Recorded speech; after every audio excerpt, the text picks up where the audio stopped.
Han, yung mga kapitbahay natin chismosa, nadaanan ko dyan, nag-uumpukan. So ano ngayon kung nag-umpukan? Ano pakialam natin sa kanila? Isa-isa kong pinadugo yung bunganga nila. Nakikialam ka sa kanila. Hayaan mo sila. Hindi ka naman pinapakialaman eh. Anong hindi pinakialaman? Ako nga yung pinagchismisan nila eh.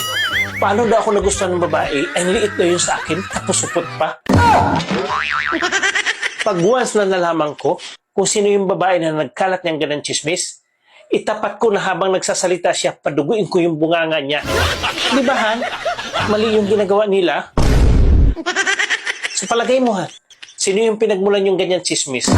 Pag once na nalaman ko, hindi ako mag-atubili na paduguin talaga yung bunganga niya. Ano nangyari sa'yo? Bakit hindi ka na nagsasalita? Uy!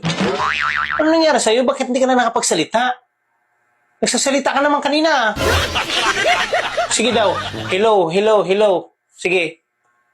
Hello, hello. Oh, nakapagsalita ka naman ah. Bakit pag about dun sa topic na kung sino yung nagkalat na supot ako at malit yung sa akin, hindi ka makapagsalita? Baka kasi paduguin mo bunganga ko. Ikaw pala yung salamin.